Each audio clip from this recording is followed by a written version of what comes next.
बिहार में राजनीतिक सरगर्मियां तेज है, खासकर तब से जब से लोकसभा चुनाव खत्म हुए हैं। ऐसा इसलिए क्योंकि लोकसभा चुनाव में जेडीयू ने केंद्र सरकार को पूरा समर्थन दिया, जिसके बाद माना जा रहा है कि लगातार बिहार में आगामी विधानसभा चुनाव को लेकर सभी दल तैयारियों में जुटे हैं। सियासी दल एक एक कर अपने संगठन को मजबूत करने में लगे हुए हैं। जी हाँ, बिहार में विधानसभा चुनाव कितना खास होने वाला है, इसकी झलक समय समय पर मिलती रहती है। अब प्रशांत किशोर राज्य की राजनीति में चुनावी मुकाबले को दिलचस्प बना रहे हैं। ऐसे में प्रशांत किशोर आगामी विधानसभा चुनाव को लेकर अपनी पारी शुरू कर चुके हैं। प्रशांत किशोर ने जनसुराज अगले साल बिहार विधानसभा चुनाव में कम से कम 40 मुस्लिम उम्मीदवारों को उतारने का ऐलान कर दिया है। इसके साथ ही उन्होंने राष्ट्रीय जनता दल यानी आरजेडी को उनके मसीहा होने का दिखावा करने के बजाय सामाजिक न्याय पर बात करने की चुनौती तक दे डाली।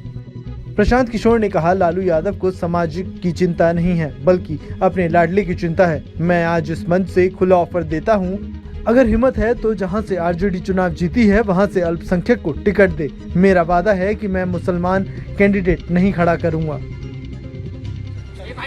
समाज के सभी वर्गों की भागीदारी उनकी जनसंख्या के हिसाब से देने की जो बात कही गई है, उसके तहत मुसलमानों की आबादी के हिसाब से कम से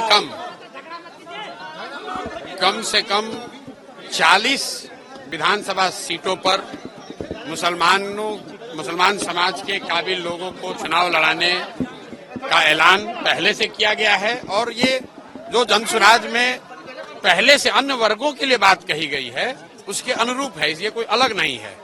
दूसरी बात जो मैंने कही आरजेडी वाली, आरजेडी के लोग जो पिछले 30 वर्ष से मुसलमानों के रहनुमा होने का दावा कर रहे हैं, मैंने उनको आज इस सभा और इस मंच के जरिए ये चुनौती दी और आपके जरिए भी कह रहा हूं।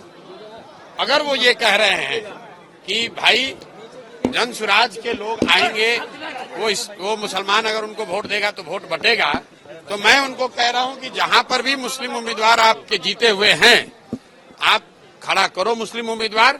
हम वहां मुस्लिम नहीं लड़ाएंगे, हम वहां हिंदू लड़ा लेंगे, कोई बात नहीं है। तुम पहले मुसलमानों का जिनका वोट लेते रहे हो 30 वर्ष से, उसका हकमारी बंद करो और हिम्मत हो तो उनको आबादी के हिसाब से टिकट देके दिखाओ।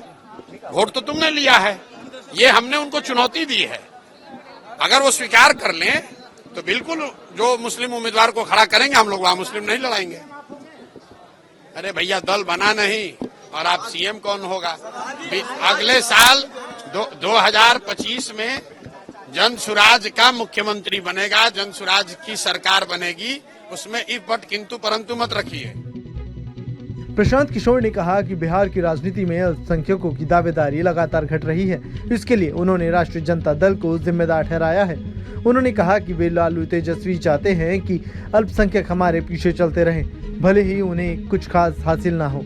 इसके साथ ही किशोर ने पटना में संवाददाताओं से कहा, हम 243 मजबूत विधानसभा के चुनाव में कम से कम 40 मुस्लिम को टिकट देने का ऐलान करते हैं। समुदाय को संगठन के नेतृत्व में प्रतिनिधित्व का उचित हिस्सा मिलेगा। हमारी लड़ाई आरजेडी से है ही नहीं, जनसुराज की लड़ाई सीधे एनडीए से है। लोकसभा के चुनाव के नतीजों को अगर आप देखिएगा तो 176 सीट पर तो एनडीए आगे है, आरजेडी तो न 3 में न 13 में। आरजेडी को कौन पूछ रहा है? लड़ाई हम में और एनडीए में है। आरजेडी चाहे धरने पर बैठे या चाहे जाकर अनशन पर बैठ जाए।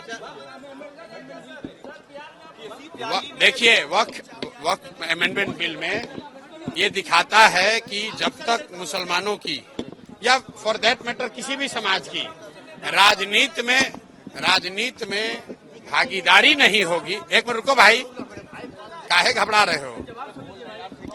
जब तक राजनीति में आपकी भागीदारी नहीं होगी, तब तक ये संभव है कि आपके समाज या आपके खिलाफ भी कोई कानून बन जाए और आप उसको रोक नहीं पाएंगे। वक्फ बोर्ड में का जो कानून अभी आया, भी कानून बना नहीं है, सरकार देश में कोशिश कर रही है, अभी तो उस पर डिस्कशन चल रहा है, लेकिन उसके पक्ष में किसने वोट दिया? नीतीश कुमार ने। बिहार में लगातार सियासत तेज होती जा रही है। ऐसे में जहां बिहार में मुकाबला बीजेपी, जेडीयू और कांग्रेस आरजेडी के बीच माना जा रहा था, अब वो चुनावी जंग त्रिकोणीय हो गई है, क्योंकि इस चुनावी मैदान में प्रशांत किशोर पूरी ताकत के साथ मौजूद हैं और बिहार में चुनावी जंग को दिलचस्प बना रहे हैं। Bureau report, news nation. News nation अब व्हाट्सएप पर। खबरों के ताजा अपडेट के लिए न्यूज नेशन के इस QR कोड को स्कैन करें।